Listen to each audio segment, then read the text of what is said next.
Good morning. Ayin Beis, Volume 3. We finished the paragraph on page 1369, I should say. Aleph Shin Samach Tes. And to explain the Zohar, Bereshis talking about Mishnah, that Mishnah is called the wife, the spouse of Ahunar, of that young man. We'll soon see what level that is exactly. Ve'ihi shivcha de shchinta. And that is the shivcha, the maidservant of the Shechina. We'll see what that level is as well. So to explain Nar, the Rebbe Rashab went and explained Zokan. Nar is a young man. Zokan is an ancient one. Atik Yem, Atik, the aged one, the elderly one. And explain that that's a level that's beyond change and beyond impression and effect by emotions and by other things. Just like we see in a human being, a mature adult, what he called daitoy sosum, says in the Idra Rabbah at the bottom of the page, his das is sealed, is locked in a good way, meaning he's in a state where he's not in any way wavering or fickle.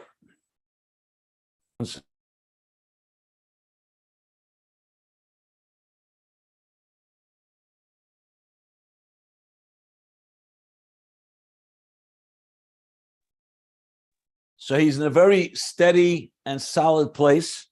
Like I said, Sabad Daitay Sosim, Kechemer Tev, the Shokit V'Shachich, Al Dedaya.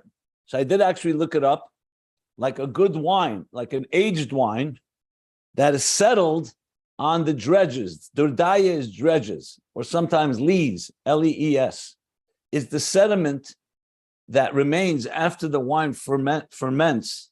So the sediment settles to the bottom and the wine rests above it. So the wine, in other words, is not going through a fermentation any longer. It's come to a settled place, and that's when it achieves a certain level of like maturity. So the Zohar is using that. It's an expression from, I think, in the book, maybe Yirmiyahu. There's an expression, Shakit al Derdaya. Or Shakit, yeah. So, or Shakit al Derdaya. So, Al Shmorov. Al Mishmorov, right. Al Shmorov. Right. Shakit al Mishmorov. Mishmorov is Derdaya in Aramaic, which is the dredges, the sediment that remains. And that's the Zokan, the Daitoy Sosum. So he says, by a nar, even though he has wisdom, so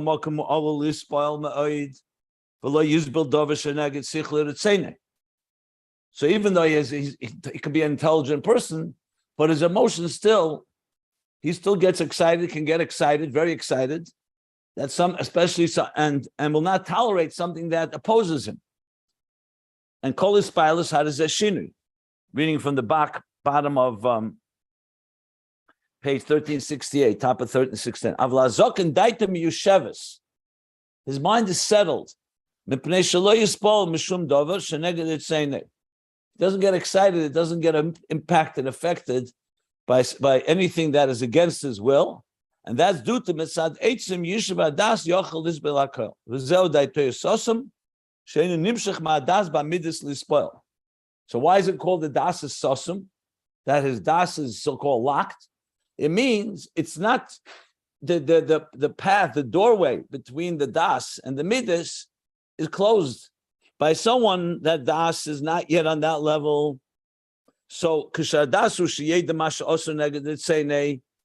when someone does something that defies his will, that goes against him, so it's negated to him, because the das and the midas speak to each other, because das is the psiche, is the doorway to midas, maftechet the kol shis, like he said.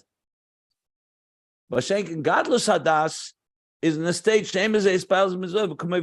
that it does not affect it, like das elyon, because the das is in its own world, has reached a level of maturity that it's not affected by the emotions. That's the and that's why Keser is called Zokan. It's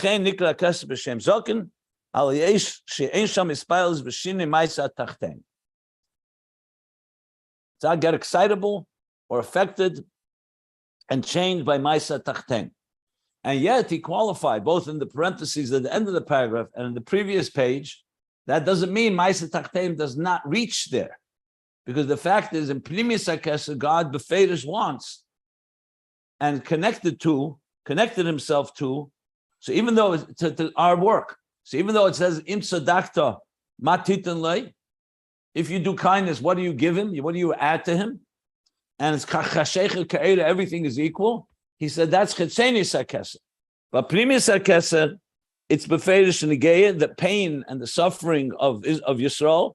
And he brought the Medrash from Mishpatim, Medrash Rabbah, Shmais Rabbah, that it's Negeya and Atik Yemen. So even in the level of Atik Yemen, where the king is wearing the majestic robes and the mashal of the Medrash, that the Biryanim, the ruffians, so-called Makim, so it's Negeya, and he actually changes his garment, as the Medrash says. That's the slapshus of Atik and Zoh. But Atik on its own is removed. And yet it reaches that level. The Aveda reaches that level. But he said, just a few words, he said, so going back, let's say, to the Zaken, even though he's not affected by emotions, but that doesn't mean he doesn't care about what is done. And he could choose to be, it should be negated to him.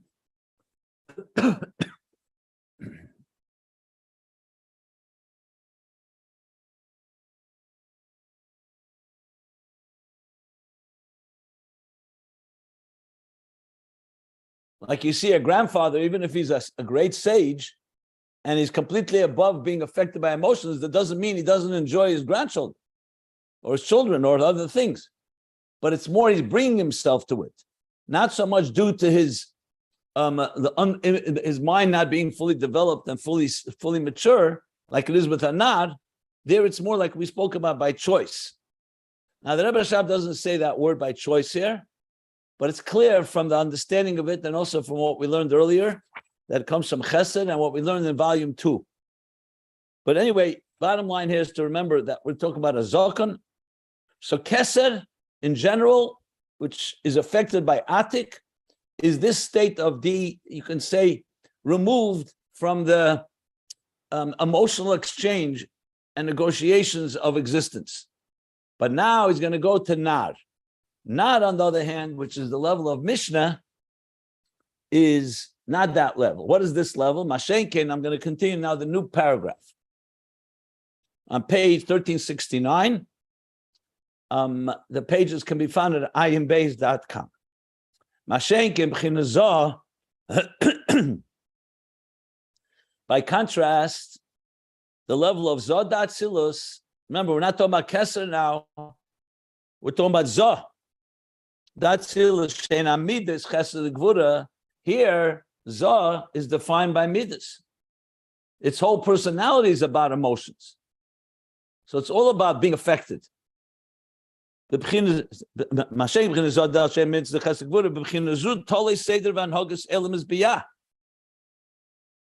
on this level that determines, and this is determined, the whole order and the governance of the worlds of Biyah, and schar ve'enish, reward and punishment, or cause and effect. Kesed is removed from the, let's call it, from management of existence. Remember, before we learned that Zoh is the beginning that relates emotions. Let me explain. We learned earlier the difference between moichin and midas. When a person is concentrating with their mind, they may be planning a whole project, but it's all in their mind still, and therefore it's more isolated. They're not yet moichin doesn't relate to others. As a matter of fact, when a person is concentrating, another person can be distracting. Midas is the exact opposite. The whole idea of midas is a relationship. It's true, we learned that it's not like malchus. You could have a mid of chesed, even though you don't yet have someone to give chesed to, but the person will have tsar, pain. But midas, by definition, is a relationship of attraction, chesed, kindness, love, gvura, can be discipline, teferes, netzach, chayt. It's all about a relationship. What does that mean, lamaila? When we say Torah, Kodma Torah La'elam, because Torah is Alefcha Chachma, Alpaim Shana Kodma Torah La'elam, Alefcha Chachma, Alefcha Bina, because Torah is God's mind, so to speak. That's how Elokus is still removed directly from existence. It's ultimately the source of Midas, and it is according to Chabad that Chagas will be governed. But what actually interacts with existence is when you say Olam Chesed Yibana, that the world is created with Chesed, because Chesed is where God says, I want a relationship. So in the level of a relationship, even though it originates in the Sava Kadosh Baruch Hu, that God desires a home in this world, but there in the Sava, it's not a relationship. The Sava is completely on the terms of Atzilus. He desired this. Now he created a Seder Ishtalshelus, and in Ishtalshelus, which level interacts and directly governs existence, that's the level of Zah. Through Malchus, as we learned, because it travels through Malchus into Biyah, but it's the Midas that are absolutely subject to change. For example, like he's going to say clearly, there's the times when the Eibishter is in the state of Midas HaChesed, sometimes Midas HaDin. In Atik, in Keser, you don't have, like he said, his pilus of Midas of Dinim. There, it's you give Midas HaRachmim, it transcends the existence. Even if a person sins, God forbid, you can do tshuva and reach Keser. But in the world of Zah, now we're talking about the world that's being governed, like he said again. This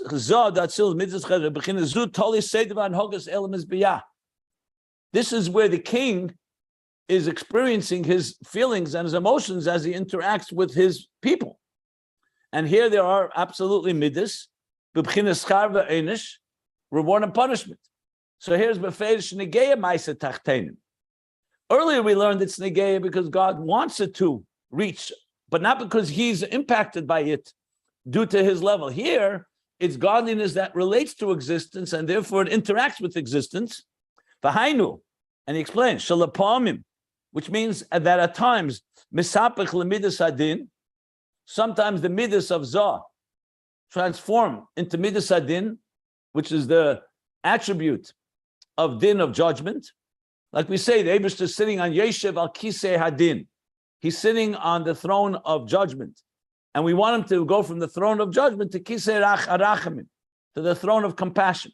But that's clearly an engagement. Like we learned earlier, that through Tkiyah Shefer and Rosh Hashanah and Aseret Tshuva and Yom Kippur, we can transform that. But the bottom line is there is the concept of judgment. So that's Midas Hadin, Kishaloi Huchshiru Maisa Tachtein. When the Maisa Tachtein, when our actions below are not fitting, are not appropriate, not fitting to the way God wants, so then the Midas of Zah go into a state of Midas Hadin. The prosecution has a good argument that the people are not worthy. Tachteinim, due to the Tachteinim, they're not Huchshur, they're not Mukhshur, meaning they're not fitting, they're not appropriate, they're not aligned with God's will. Ulechein, and he's explaining, L'chein kol ikarat tefillah. That's why the whole primary element of prayer, of davening, hu lahamshich mebchinas arechampim bezah. So in Kabbalah explains that tefillah, what does tefillah ultimately do in the dynamics above? It draws from arechampin and keser into zah, because zah is engaged and therefore determines things based on the merit or the lack of merit of Maisa Tachtenim, of our actions. So when you daven, you're invoking and reaching Arechampin to come into Zav. Who Ian Keshik Ksadim Lekene. That's what it says, that we bind Ksadim, Keser, crown. When you say the expression that when the Jews said, let's say Nasa Lenishma, or it says by davening that Matat is Keshik Ksadim Lekene, that through our prayer, we're essentially crafting crowns Lekene for our master, our owner, our nest, God. What does that mean? Hamshach is b'chinas haratzon. Keser is ratzon, arechampin specifically. So when we daven, what we're doing is we're binding and we're crafting. We're essentially drawing down from the crown into Zah, because Zah can go either way. It could be Midas Hadin, and we want to invoke Midas HaRachamim. So we want to invoke the ratzon of Hashem, which could have been removed from us because of our actions that were not fitting. and he went to Midas Adin. So we're drawing down from Arich into Zah. So what do we see now? By contrast, Keser and Zah, and this is an explanation of the difference between Arich Ampin and Zohar Ampin, is the difference is that in Keser is above so-called the governance. And Zah is engaged in the governance of existence. To give a simple example, let's say in a particular empire or kingdom, some of the people did something that they transgressed, they broke the law. They broke the law of the land. Okay. So they're brought to court, and the courts are run by the magistrates and the ministers of the king, who run the, let's say, the legal department. And you bring a case which is either guilty or innocent, for merit, for not merit. It's the Chesed Gvura of Zah governing the world, governing existence. But if you recall, there was a level that you can go and invoke and go to the king who's beyond it all. The king, level of Keser, who's not engaged in day-to-day activity, and you can beseech the Keser.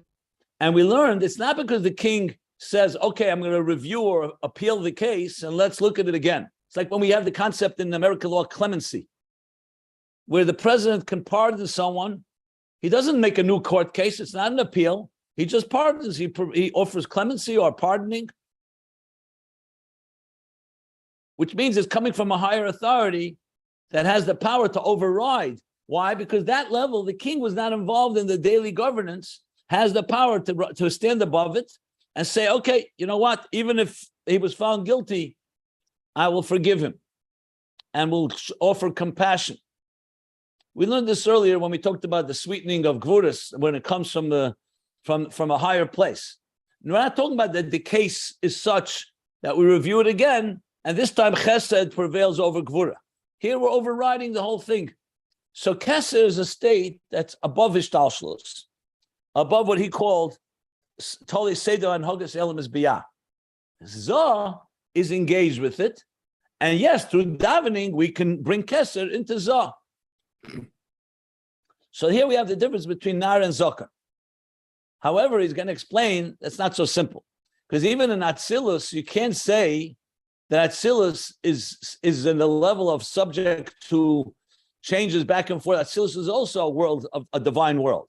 So he's going to qualify now and say that it's not quite like it is in Keser, but in Atzilus there's also a certain consistency, not quite as it is on the level of Zokan, but still on a high level.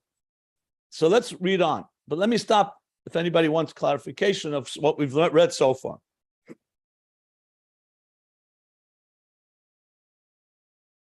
Okay, so now he qualifies and says, and nevertheless, even though we just said that Zah on its own, there you have Schar and Einish, you have sometimes it goes Midas Adin, sometimes Midas Arachimim, Midas Achesed. And that's the whole idea of prayer, is to draw down from Keser into Zah. Nevertheless, Gam B'chin Zah Liyas Sham Hamtokes B'chsadim Tamid. Ki Zah Ru B'chsadim. Nevertheless, also the level of Zah is not just half-half, sometimes Midas Adin. What dominates there's the hamtaka, the sweetening of chsadim always, ki Zah ru b'chsadim. Because even though Zah does have gvura, but it's primarily controlled by chesed.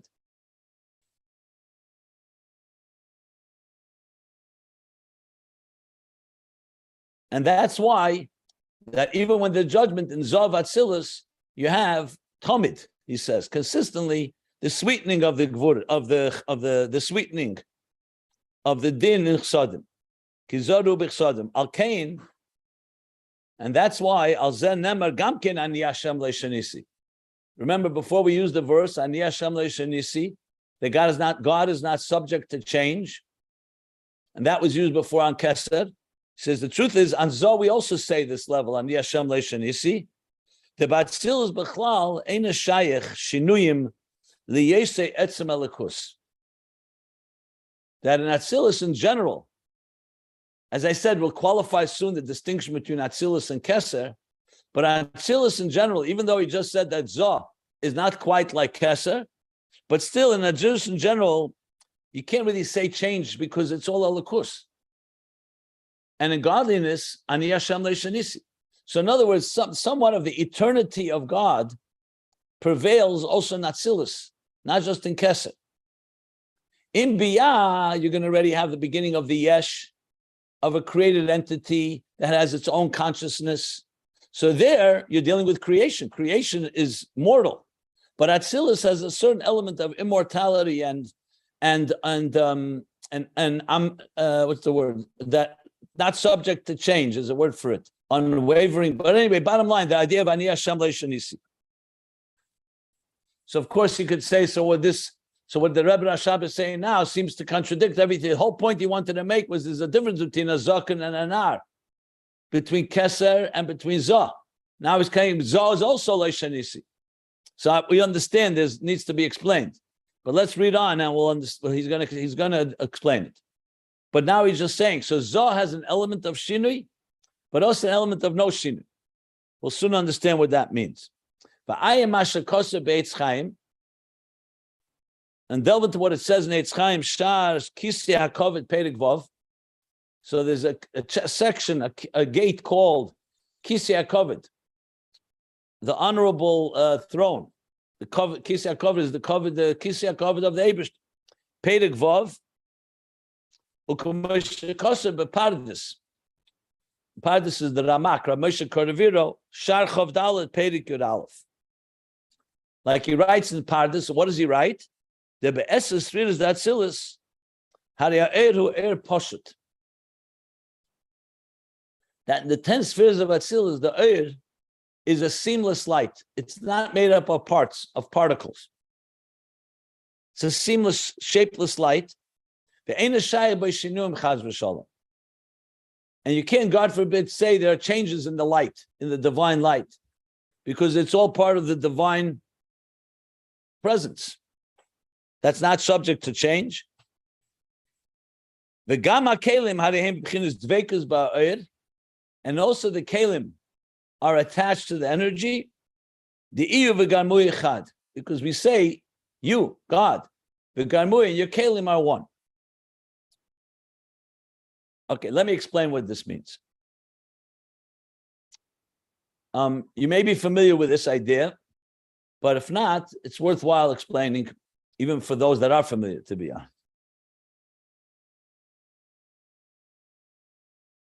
The concept of Eris and Kalim, which is essential structure of all the worlds, but we're talking now the world of Atzilus, what is its role? So let's go back to the role of Atzilus in general. If you recall that Atzilus actually has two functions. One is the way God wants to be a logical structure of the divine attributes, that they should have a relationship with existence. In other words, if God said, I'll create existence without Atzilus, you wouldn't have an interface and a bridge between the divine Achdus. God's unity is above structure. The world consists of structure. So where do these two meet? The answer is that the God himself chose to create structure. And what is that structure? The 10 spheres. It actually begins all the way in the 10 hidden spheres. The example I always give with the artist envisioning the art that he's going to create. But where does it actually manifest in art? That's Atzilus. So Atzilus is the blueprint. And the actual art, more than the blueprint, the art that God created, what does it consist of? 10 spheres.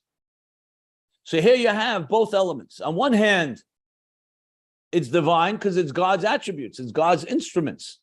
Chachma is God's chachma. Bina, God's bina. And you say, Chakim v'loi b'chachmi yediyah. If you really analyze, if you really dissect it, it's not a wisdom as we know wisdom, but it's still called chachma. Chesed, Gvura, Tiferes. So God's divine instruments. On the other hand, there's a structure. So you have both elements to it.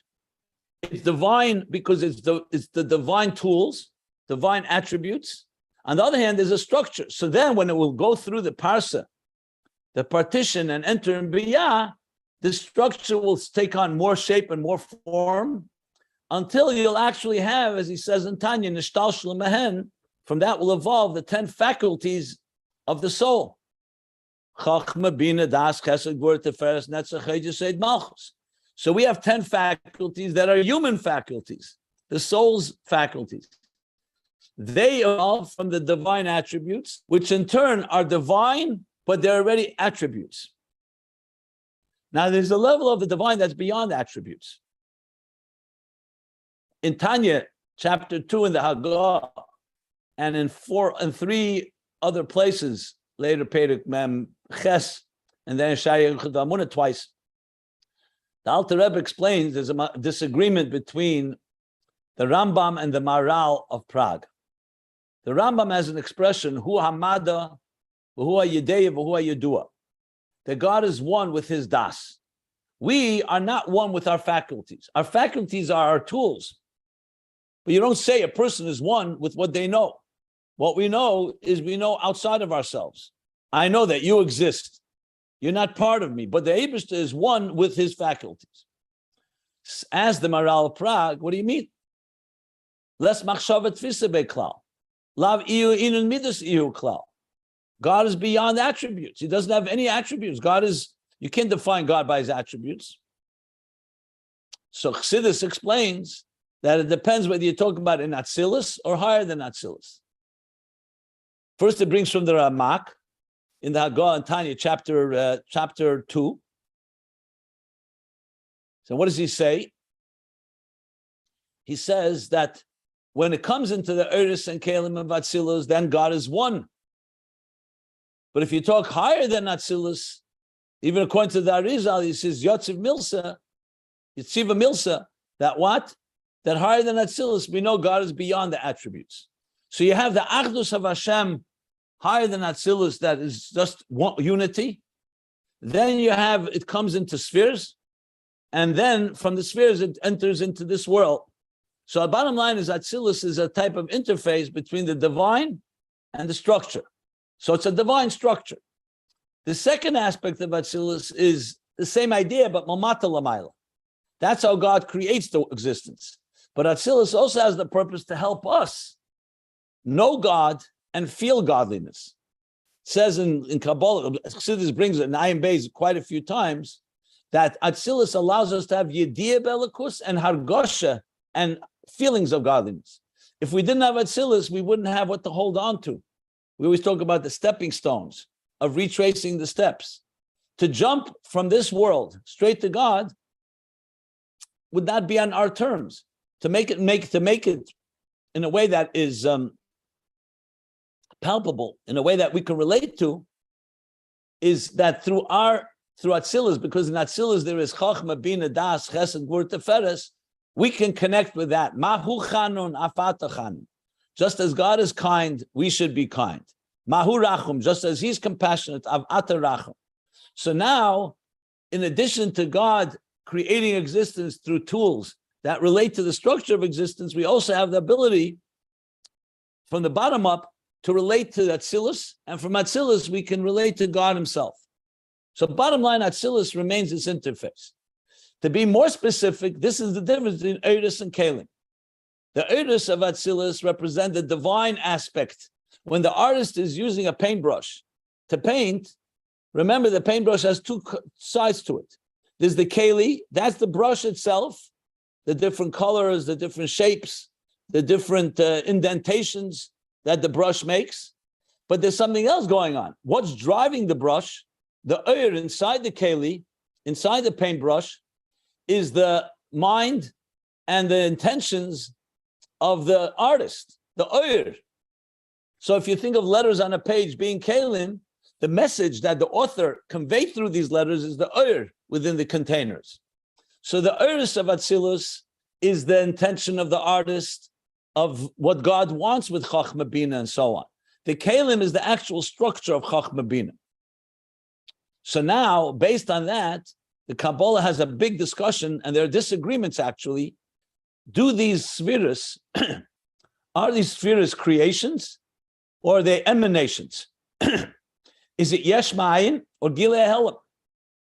Because on one hand, you could say, since God is beyond any structure, so even a divine structure is already a form of creation.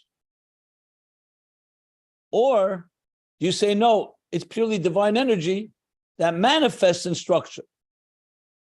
So generally the answer is that from the Eirah's point of view, it's more the unity of God that's beyond structure and beyond changes, as we just learned. And the Kalim is where the changes happen. But when you go deeper, you'll find in the Eirah itself, there's opinions. Some say the Eirah also has structure. Some say the Eirah has no structure, like he's bringing here. And some say that the Eirah has no structure of its own, but when it connects with the Keli, it assumes structure. The classic example for this is the part of this example of colorless liquid inside of tinted glass. If you put water in test tubes, if the tube or the glass is blue, the water will look blue to the viewer. The water hasn't changed, but its appearance is blue. If you put it into a red glass, a red tinted glass, it will look red. So he gives this example that the Eir always retains its divinity, and it's not subject to change, which expresses God's so-called omnipotence and God's, we spoke about Ani Hashem Leishanisi. On the other hand, the Kalim give it shape and form that it should be able to create an existence, because our existence is not an illusion. The structure of this world is real. But here you have an Atzilus, the perfect balance and harmony between Eiris and Kalim. So what he's saying is like this, that even though we said that Keser is a level that's completely beyond the structure because it's not subject to changes, the truth is all of Atzilus is like that, and he's telling us to look in Eitz Chaim and quoting the Pardes that says that the Eir is Eir Poshet. Eir Poshet means no Shinui, because it's not there's a difference between one Eir and the other. All the Eir are like one. It's only because of the glass, the container, that makes the change and shift in the colors. So Chachma and Bina is only due to the containers, not due to the Eir, according to this opinion. There's another opinion that the Eir also has subtly something. It's not so relevant to our discussion, because even according to that opinion, it's still quite subtle and quite abstract and not structured like the structure of Kalim. So there's no Shinuyim. It's Poshet. It's beyond, in other words, the changes of the structures of existence. So even though, let's say, the seasons change from winter to spring to summer to autumn, but that's in the world of Kalim. In the world of Eir, it's above, there's a certain unity, a certain equanimity that prevails. And then he says, V'gama Kalim, and even the Kalim of Atzilus are also connected to this unity. They are structured. Everyone agrees the Kalim have structure, but they're not like in Biyah, where the Kalim already are separate. Their consciousness is somewhat separate from the Eir. That's why in existence you could have a structure, and it's not necessarily aligned with godliness. But in Atzilus, the Kalim are aligned, Dveikus ba'er, because he and the Kalim are one. So bottom line is that we see in Atzilus, we also see an element of Leishanisi mitzad the Eir, primarily mitzad the Eir. That's briefly what he just said, but I needed all this explanation because this is explained elsewhere. And if not, the Rebbe Rashab is very clearly relying that we understand this from other places, because he's not explaining. In some places, he explains this. If you look in volume 1, especially early on, and in a few places later, and mostly in volume 1, there's pages upon pages explaining just this concept that I just summarized. But that's why it was so important to mention. Now, we're still not out of the woods here. We didn't finish the whole subject, but that's an explanation of everything till the parentheses. In higher the Atzilus, there's no place for Kalim? One second. I'm going to stop. Hold on a second. I'm going to stop now if anybody wants to ask any questions. In higher the Atzilus, there's no place for Kalim? Well, we know it goes like this. In Ak, it says there are no Kalim really. They're called Neshamas, the Gufim, but they're not real Kalim yet. In Akudim, it says Eser Eres B'Klei Echad. Akud B'Klei Echad. So it's 10 energies in one container. In Toyu, in the Kudim, it's 10 energies and 10 containers, but there's an imbalance because the energies are too intense and the Kalim are too fragile. So there's Shviras HaKalim. Where does the real balance happen? The harmony is in Atzilus, where the Eris and Kalim work together. I've given the example like a fetus, upon conception, you have one cell.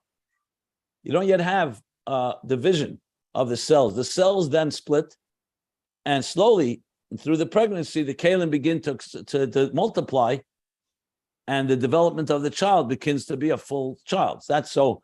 A newborn child is like Atzilus. Akudim would be like that one cell in this example. So the concept exists. Now, I will say, I mentioned 10 hidden spheres. Even before the Tzimtzum, you have subtly, but there's no real kalim. There you say, it's all within the artist's mind. He's envisioning the structure of the art that he's going to create. Atzilus is not envisioning. Atzilus is actually the structure on a spiritual level. So the ideas begin Esses Sfiras Hagnuzis even before the Tzimtzum. And higher than that is Esses Sfiras Ein Ketz. I'm sorry, Sfiras Ein Ketz. So you have Sfiras that go very high up, but that's still all, that's all within, so-called, within the Oyer itself, God is envisioning. Here we're talking already a world where there's governance, like you said, Seder Vanhogas Elam is Biyah, is totally in Zah. So Zah consists of Eris and Kalim, Mides.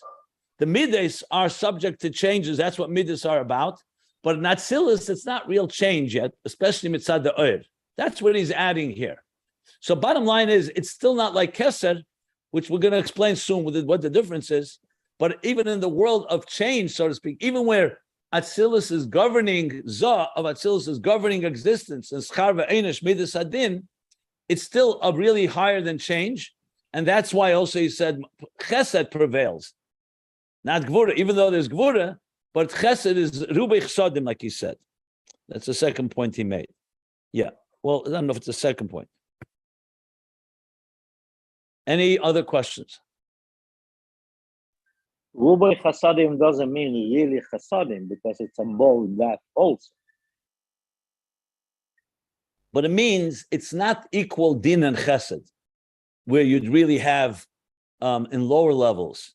Zrubich Sodim, that's what he says. Al Kain al Zanemer Ken Shem Leishan Nisi, because Natsilis is still Elikus, and therefore, in other words, it's not as wavering or changeable as it is in, let's say, in Biyah.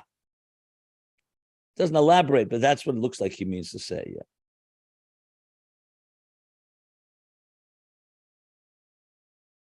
So two things.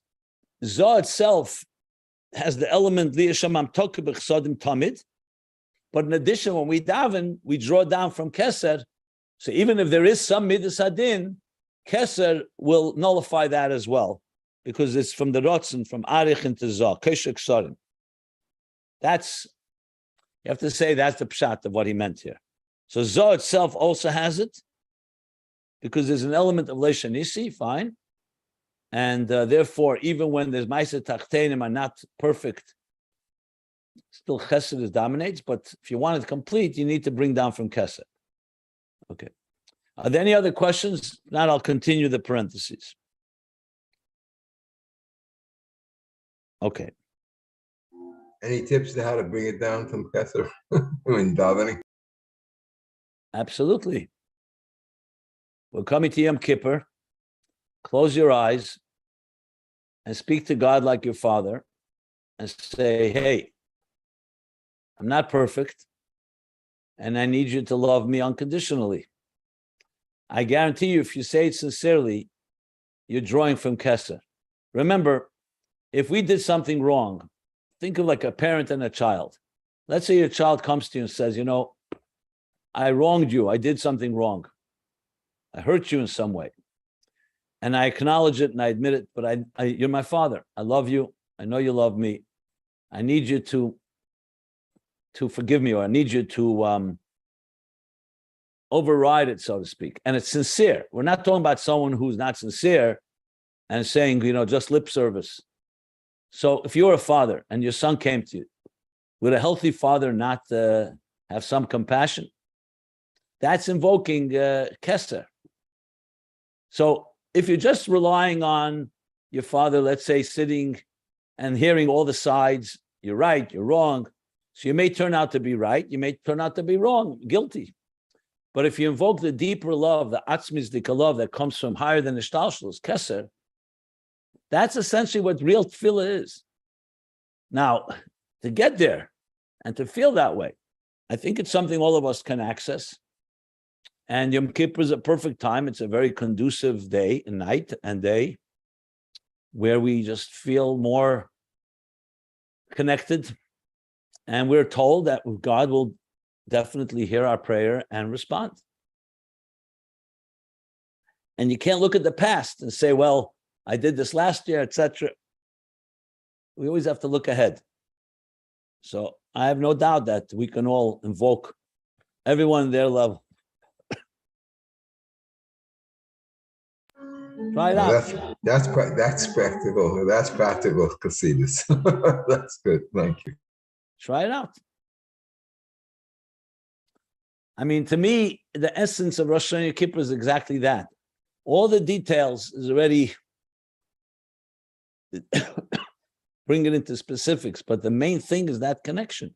You make that connection. Now, why do we need all part? What about the Malkano part?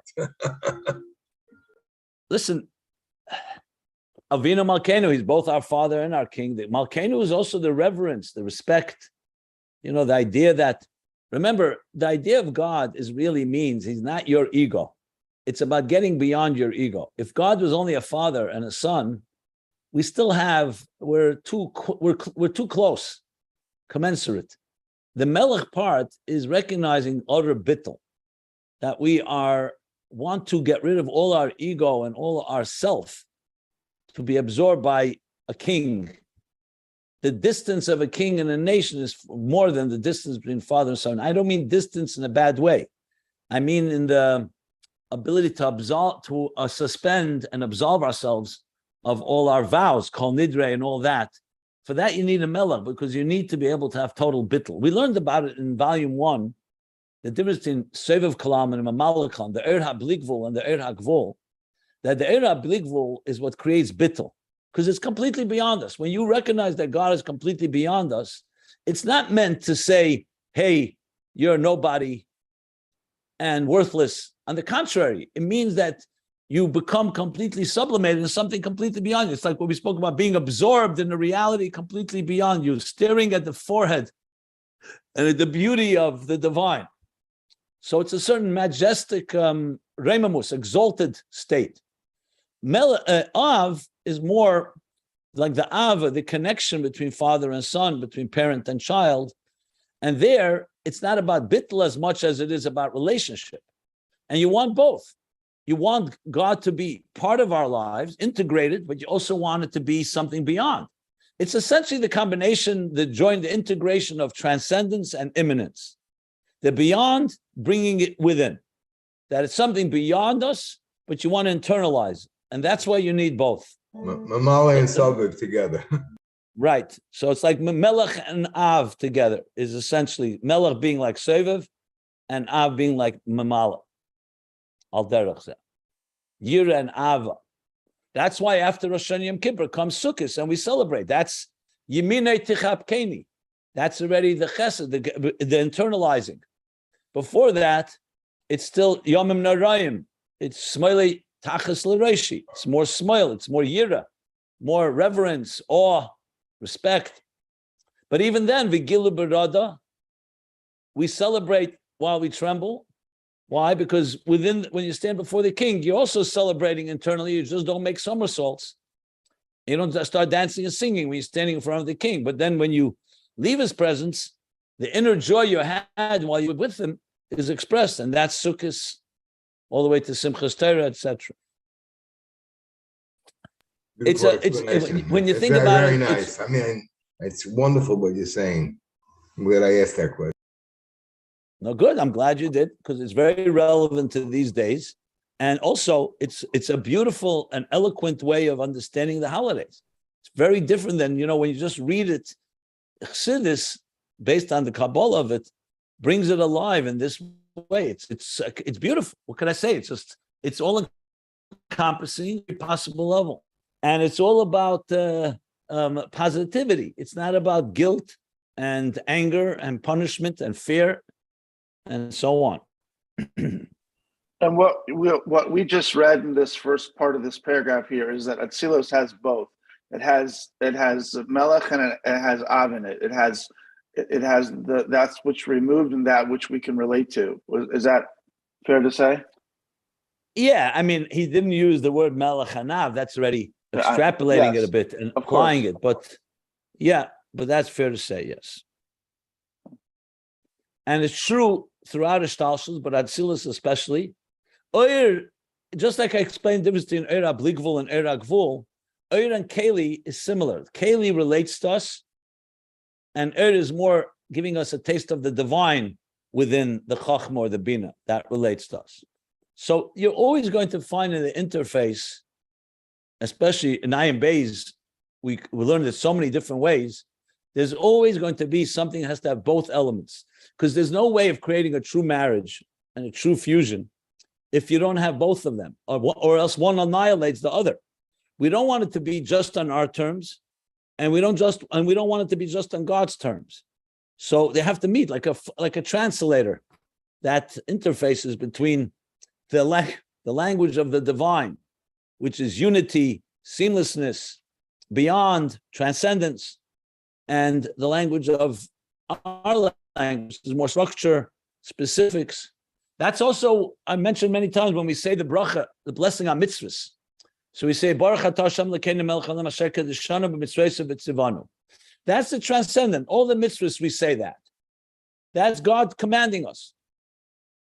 And all the words, Hashem melech haolam asher kedeshanu. Then, la'aniach tefillin, al atifas talis, al natilas lulav. Meaning the specifics. So you always have God's overall will and desire and plan, but then it infuses each specific part through the second half of the blessing. Even when we say blessings on food, Baruch atah Hashem Elokeinu melech haolam, boire minim b'zaynis, or boire priya gofen, or boire priya eitz. So you have the first half is an equalizer, like a klal, like a makif, and the second half is a pnimi. Wherever you turn, you're going to find this. Sukkos. You have the sukkah surrounds us, makif, and the dalad minim, we take lekachtem lachem, a specific species that we take to our heart. So you're always going to find the talis has a makif, it surrounds us, the talis embraces us, but there's tzitzis on the edges. The tzitzis are specific strands. Makif pnimi, wherever you turn, you'll find. In the Mishkan, you have the walls of the Mishkan and you have the Kalim. Again, and Keli, or Makif and Pnimi. Wherever you turn, it's amazing that everything in Yiddishkeit has the elements, and they're both reflective of these two elements. We call it Melech and Av, Yira and Ava, many different ones, Seva Mamala. I mean, there's many different expressions. And remember also that each world has its own, it's all relative to the world that you're in. It's not just two general principles. These two exist in many, many levels. Okay. I see, I'm not going to read the parentheses because it's not a short parentheses, but the parentheses is going to help us understand more this idea of shinui and beyond shinui and the difference between keser and zoh, ultimately. So it's a little dense, but I think I gave it some breadth, some elaboration, which I hopefully will help. Okay, I'm going to stop here before the parentheses. And we'll do that after tomorrow's Erev Kippur. We'll do that Thursday. After we are renewed and cleansed like newborns on Yom Kippur. Amen.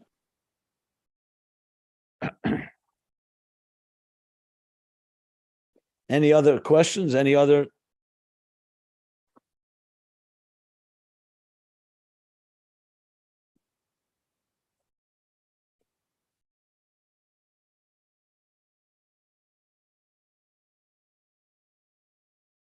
Yeah, it's going to be interesting how this comes together with Mishnah.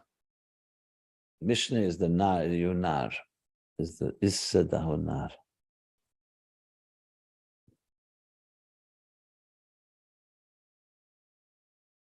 Okay, so we'll stop here before the parentheses. So the Miko is the Zokin. Miko is the Zokin. I said that yesterday. I'm not sure if he's going to say it inside Beferish. I hope he does. But we'll see. Miko is Chabad. Chabad connects to Kesser. We'll see. Let's see what he says. So I'm going to stop here, mid-page 1369.